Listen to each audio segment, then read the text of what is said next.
Sir Ahana madam এই কয়েকদিন হলো জয়েন করেছেন, আর জয়েন করার সঙ্গে সঙ্গেই উনি ওনার পরিচিত আর আত্মীয়কেই প্রমোট করেছেন।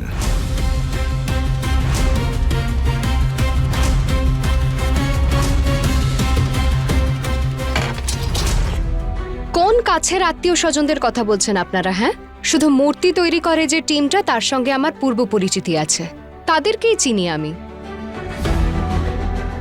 কিন্তু স্যার, তাছাড়া আমি কাউকেই চিনি না। এই সমস্ত প্রজেক্ট আমি নিজে খুঁজে বার করেছি। হ্যাঁ, অন্যদের ইনি চেনেন না, কিন্তু ওই মূর্তি করার টিমটাকে আপনি খুব ভালো করেই চেনেন।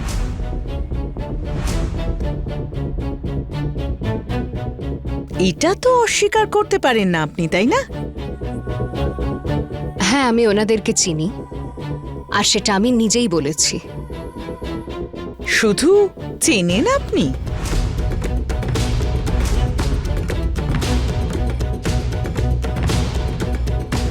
আপনারা কি বলতে চাইছেন পরিষ্কার করে বলুন।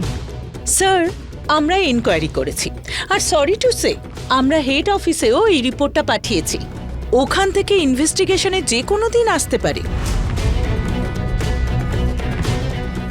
অহনা ম্যাডাম যে মূর্তি করার গ্রুপের প্রজেক্টটাকে অ্যাপ্রুভালের জন্য দিয়েছে, তারা এনার আত্মীয়।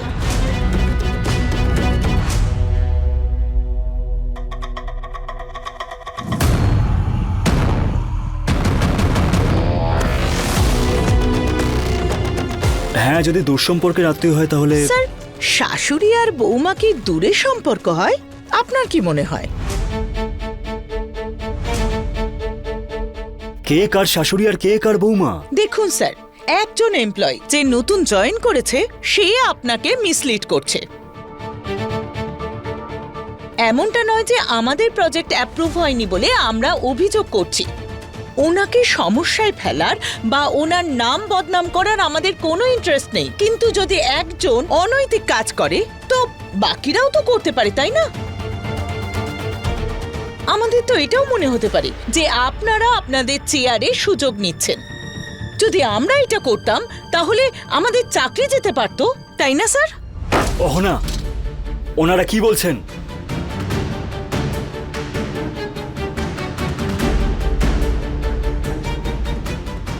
স্যার, দুর্গা দেবী সেন সম্পর্কে আমার শাশুড়ি মা। হয়তো এই কথাটাই রুম্পা দেবী বলতে চাইছেন। স্যার, হ্যাঁ, উনি আমার শাশুড়ি মা, কিন্তু সে তো নিজে এলিজিবল, বলুন স্যার। স্যার, একজন বিধবা এই বয়সে একটা নতুন কাজ শুরু করছে, নিজের বৌমাদের সঙ্গে নিয়ে কাজ করছে। আর স্যার, শাশুড়ি মায়ের সঙ্গে তো ব্লাডের সম্পর্ক হয় না, তাই না? এখানে রুলসে এটাই লেখা আছে যে যদি কেউ তোমার ব্লাডের সম্পর্ক হয় তাকে তুমি প্রমোট করতে পারবে না। আর তাছাড়া স্যার, ওরা তো কেপেবল।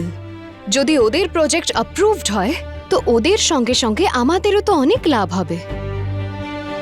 আমাদের ডিপার্টমেন্ট সবথেকে বেশি বেনিফিট পাবে স্যার। আপনার লজিক তো ঠিক আছে ম্যাডাম, কিন্তু এই লজিকে একটা প্রবলেম আছে। এটাই যে আপনি ওনাদের সঙ্গে থাকেন। প্রজেক্ট যদি অ্যাপ্রুভ হয় তাহলে টাকা তো আপনার শ্বশুর বাড়িতে যাবে, আর ওনাদের কাছ থেকে ওই টাকা আপনার কাছে আসতে পারে। এ কথার মানে তো নিশ্চয়ই বুঝতে পারছেন। অহনা, আপনি আমাকে বললেন না কেন যে উনি আপনার খুব কাছের মানুষ হন? স্যার, সরি, কিন্তু এটা প্রয়োজন বলে আমার মনে হয়নি। আমি ভেবেছিলাম যে একটা মানুষের কোয়ালিফিকেশনই তার পরিচয় হয়, তার এলিজিবিলিটি তার পরিচয়। কিন্তু তারপরেও স্যার, যদি আপনার মনে হয় যে যদি কারোর সঙ্গে এরকম সম্পর্ক থাকে আর তার সঙ্গে কাজ করা উচিত নয়, তো ঠিক আছে স্যার, আপনি তাদের যে লেটার দিয়েছেন সেটা ফিরিয়ে নিন, ক্যান্সেল করে দিন ওদের প্রজেক্ট। ওরা আপনার উপর নির্ভর নয় স্যার, আর না এই প্রজেক্টের উপর নির্ভরশীল। আমি শুধু আমাদের ডিপার্টমেন্টের বেনিফিট হবে, আমাদের ডিপার্টমেন্টের ভালো হবে তাই জন্য বলেছিলাম, তাই জন্যই তাদের অ্যাপ্রোচ করেছিলাম। আপনি তো নিজেও গেছিলেন সেখানে, আপনি নিজে দাঁড়িয়ে ইন্সপেক্ট করেছিলেন। স্যার, ওনাদের খুব বেশি আশা নেই, খুব ছোট ছোট স্বপ্ন তাদের। ওদের মধ্যে পোটেনশিয়ালিটি আছে, ভালো কাজ করে, তাই জন্যই আমি তাদেরকে রেকমেন্ড করেছিলাম। এর মধ্যে আমার কোনো পার্সোনাল বেনিফিট ছিল না স্যার, সত্যি আমায় বিশ্বাস করুন। এই প্রজেক্টটার থ্রুতে আমি শুধু এটুকুই চেয়েছিলাম, সোসাইটি যেন একটা ভালো মেসেজ পায়। সোসাইটিকে শুধু এটুকুই বোঝাতে চেয়েছিলাম যে কাজ থেকে রিটায়ারমেন্ট নেওয়ার না কোনো বয়স হয় না। যদি মানুষ পরিশ্রম করে তাহলে নিজের স্বপ্ন সফল করার জন্য সেই পথে চলতেই পারে। আর স্যার, আমার শাশুড়ি মা, স্যার ওই মহিলার 60 বছর বয়স হয়ে গেছে, আর এই বয়সে উনি একটা নতুন কাজ শুরু করেছেন। তো এটা তো একটা অনেক বড় মেসেজ হলো আমাদের সমাজের জন্য স্যার, একটা অনেক বড় মোটিভেশন স্যার। আমার শুধু এটুকুই উদ্দেশ্য ছিল। কিন্তু স্যার, অহনা ম্যাডাম এইটা তো বলতে পারতেন যে ওনারা এনার আত্মীয়। সত্যিটা লুকোনোর কি প্রয়োজন ছিল? আমরা আমাদের বসের ওপর কি করে ভরসা করব, যেখানে উনি জয়েন করতে এরকম একটা কাজ করছেন? আমাদের তো সন্দেহ হচ্ছে যে এই সবের পেছনে ওনার ব্যক্তিগত কোনো স্বার্থ ছিল।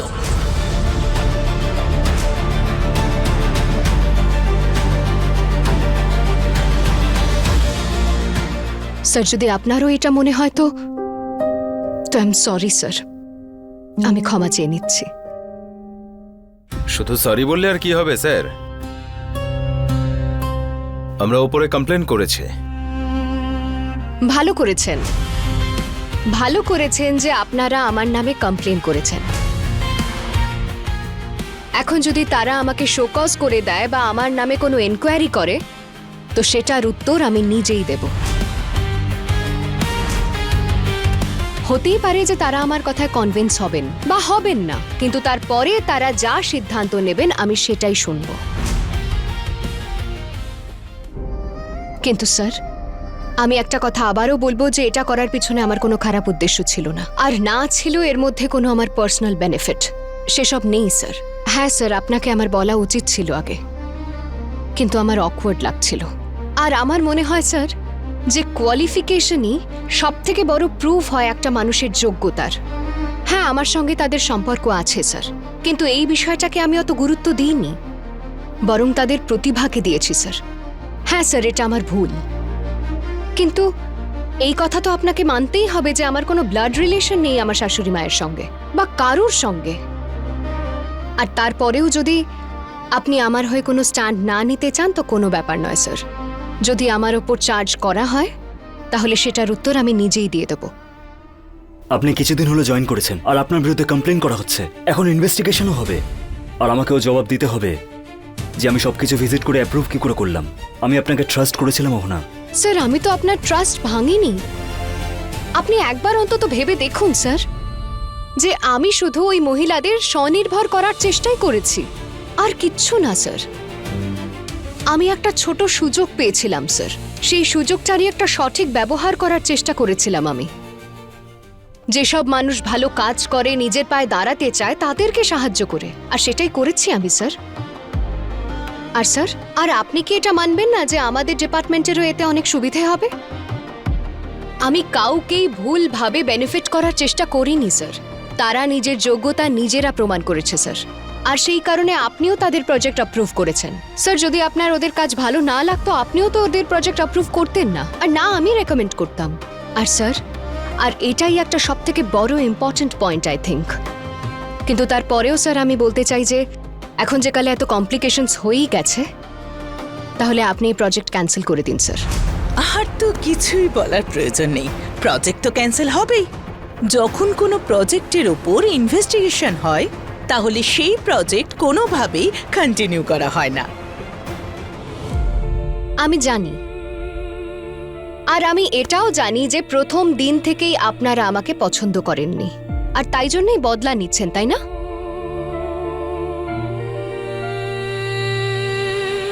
কিন্তু একটা কথা বলে দিই আমি আপনাদের, আমার কাছেও না এমন অনেক সুযোগ এসেছিল যেটার পরিপ্রেক্ষিতে আমি আপনাদের বিরুদ্ধে অ্যালিগেশনস আনতে পারতাম। আপনারা একটার পর একটা সমস্ত প্রজেক্ট অ্যাপ্রুভ করেছেন নিজের বেনিফিটের স্বার্থে, তাই না? আর সেই সবগুলোর প্রুফও আছে আমার কাছে। কিন্তু আমার কারুর ওপর কাদা ছেটানোর কোনো শখ নেই, কিন্তু যদি কেউ আমার গায়ে কাদা ছেটায় তাহলে আমিও আমার গা থেকে সেই কাদা ঝেড়ে ফেলে যাদের মধ্যে প্রথম থেকেই কাদা ভরে রয়েছে তাদের ওপরই ছুঁড়ে ফেলবো।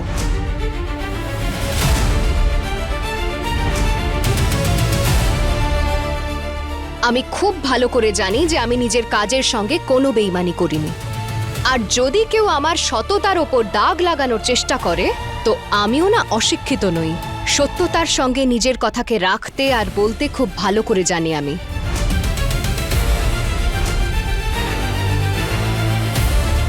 মনে থাকে যেন কথাটা।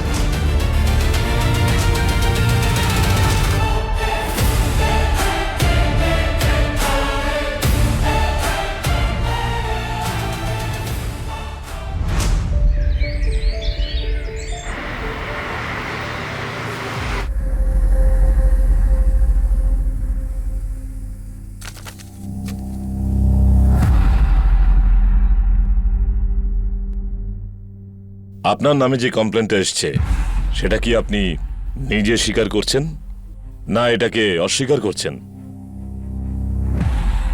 স্যার, অস্বীকার করার পজিশনে আমি সত্যিই নেই। আমার বিরুদ্ধে কমপ্লেনটা সঠিক। কমপ্লেনটা এক্স্যাক্টলি কি সেটা কি আপনি জানেন?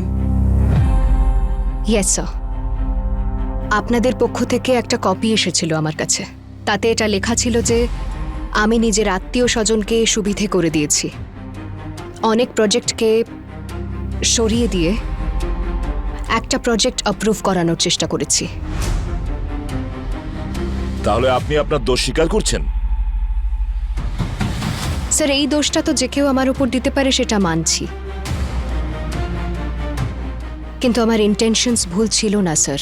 তাহলে আপনার কি ইন্টেনশন ছিল? স্যার, আমার ইন্টেনশনস ছিল যে একজন যোগ্য মানুষ যে এই বয়সে এসে একটা নতুন কাজের চেষ্টা শুরু করেছে, সে আরও মানুষের কাছে প্রেরণা হতে পারে। সে নিজের বৌমাদের সঙ্গে মিলে কাজ করছে, হতে পারে পরবর্তীকালে উনি আরও মহিলাদের নিয়োগ করবেন। উনি নিজের বৌমাদের স্বনির্ভর করছেন, নিজেও নিজের পায়ে দাঁড়িয়ে আছে, আর হতেই পারে ওনার সাহায্যে আরও অনেক নারীরা স্বনির্ভর হওয়ার পথে এগোবে।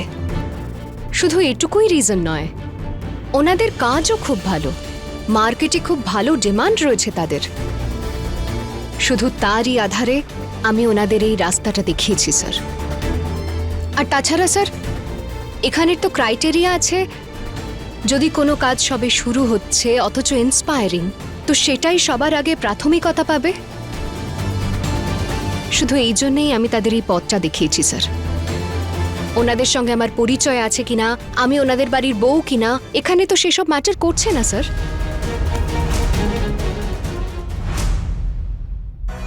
আর সেকেন্ড কমপ্লেন হলো এটাই যে আমি অনেকগুলো ভ্যালিড প্রজেক্টকে সরিয়ে এই ভুল প্রজেক্টটা সিলেক্ট করেছি। এইটা একেবারেই মিথ্যে কথা। এই অফিসে অনেকেরই মতে তাদের এই ধারণা যে আমি যে প্রজেক্টগুলো বাদ দিয়েছি সেগুলো অনেক ভালো ছিল, কিন্তু ওপিনিয়ন্স তো পার্সন টু পার্সন ভ্যারি করে, তাই না স্যার? আর ওপিনিয়ন্স তো বায়াসডও হতে পারে। কিন্তু স্যার, স্ট্যাটিস্টিক্স তো কখনো মিথ্যে বলবে না, তাই না? আপনি নিজেই দেখুন, যে প্রজেক্টগুলো বাদ দিয়ে আমি বাকিগুলোকে অ্যাপ্রুভালের জন্য রেখেছি সেই সবগুলো স্ট্যাটিস্টিক্স এখানে রয়েছে, আপনি দেখতে পারেন। আর গাঙ্গুলি স্যারও দেখে নিয়েছেন।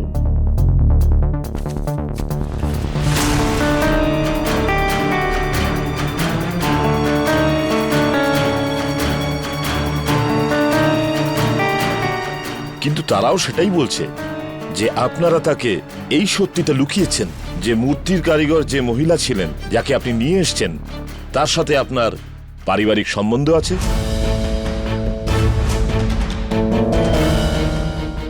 হ্যাঁ স্যার, আমি ওনাকে জানাইনি। আমি শুধু এটুকুই বলেছি যে আমার ওদের সঙ্গে পরিচয় আছে,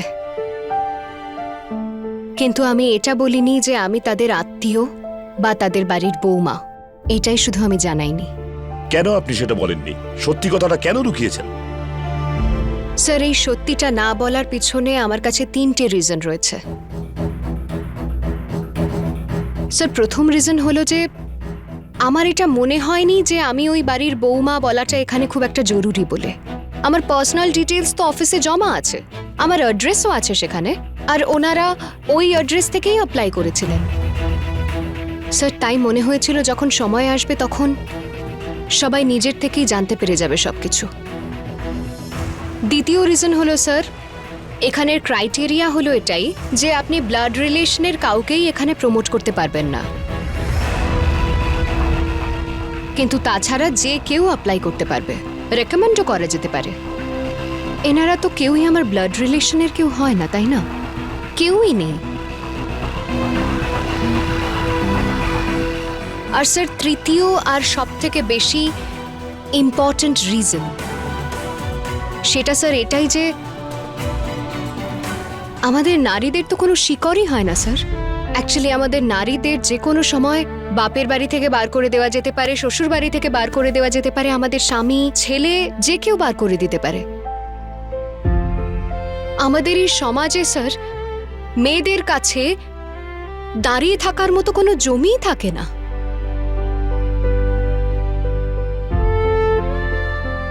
এখন ওই বাড়ির কথাই যদি বলেন, একটা সময় ছিল যখন আমার স্বামীর সঙ্গে আমার ডিভোর্স হয়ে গেছিল।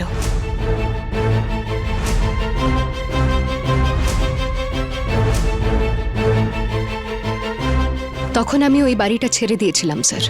আচ্ছা, তাহলে এটাও তো আপনি কোনোদিন বলেননি যে আপনি ডাইভোর্সি। স্যার যেমন আমি এটা বলিনি যে আমি ওই বাড়ির বৌমা, তেমন এটাও বলিনি যে ওই বাড়ির বৌমা হওয়া সত্ত্বেও আমার ডিভোর্স হয়ে গেছিল। কিন্তু স্যার আমার আবারও রিম্যারেজ হলো, আর আবারও আমি ওই বাড়িরই বৌমা হয়েছি। কিন্তু স্যার তার মানে তো এটা নয় যে এমনটা আবারও হতে পারে না। যে কোনো সময় যা কিছু হতে পারে, তাই না স্যার?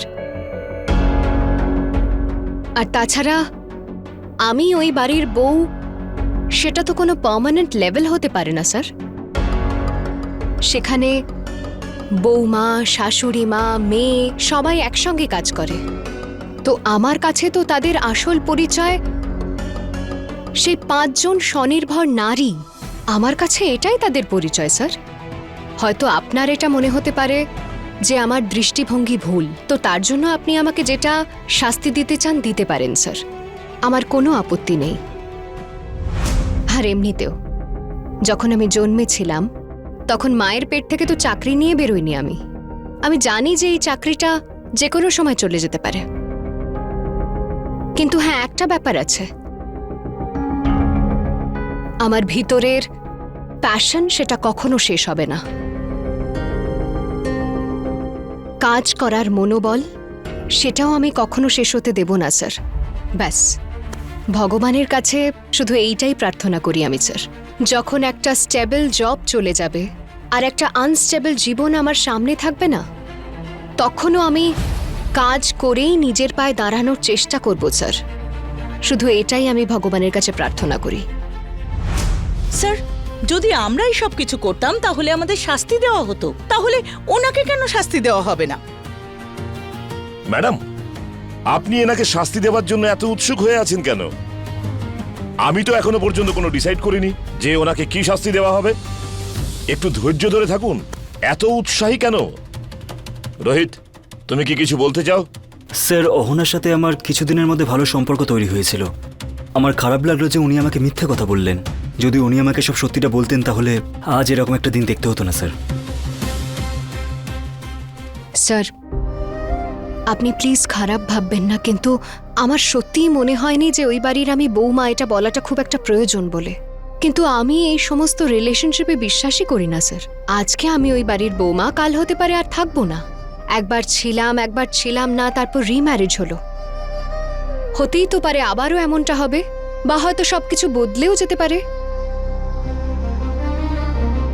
হ্যাঁ, আপনি এক্সপেক্ট করবেন, আর সেই জন্যই হয়তো আপনার খারাপও লাগছে। আর আমার সমস্ত কলিগসরা তারাও আমার উপর আঙুল তুলতে পারে, আর সেটা সঠিকও।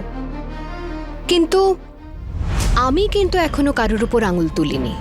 না কারোর বিরুদ্ধে অভিযোগ করেছি যে এখানে অনেক বড় জালিয়াতি চলছে।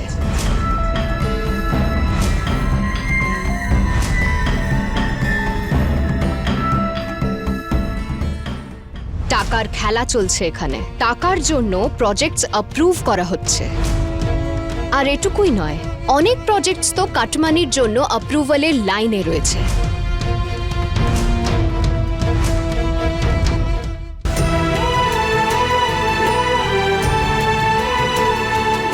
আর এটুকুই নয়, টাকার জন্য প্রজেক্টস অ্যাপ্রুভ করা হচ্ছে।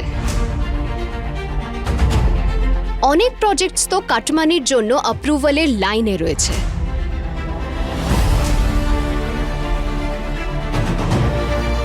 কি প্রমাণ আছে আপনার কাছে? যাও বলছে।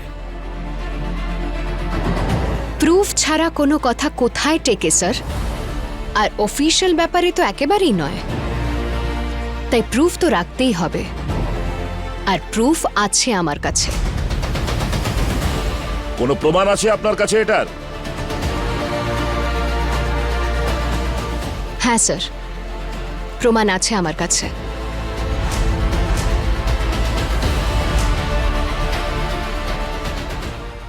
ওনারা আমার কমপ্লেন করেছেন, তাই ওনাদের অপমান করার জন্য আমি কাউন্টার প্রুফ দেব না। আপনার কাছে ম্যান পাওয়ার রয়েছে, আপনি ইউজ করুন। আপনি নিজের থেকেই জানতে পারবেন। আপনার দ্বারা যদি খোঁজ করা সম্ভব না হয় তো আমাকে বলে দেবেন, তারপর আমি আপনাকে সব প্রমাণ দিয়ে দেব।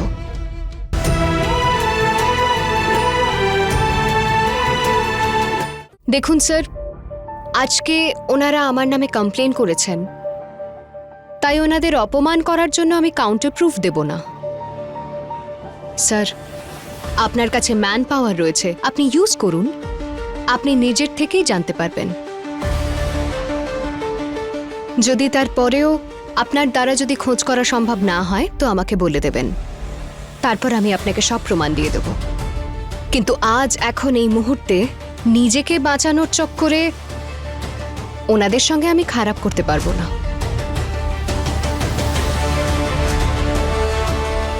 স্যার, ক্ষমা করে দেবেন আমায়, কিন্তু আপনি এটা মেনে নিন যে এখন আমার কাছে কোনো প্রমাণ নেই।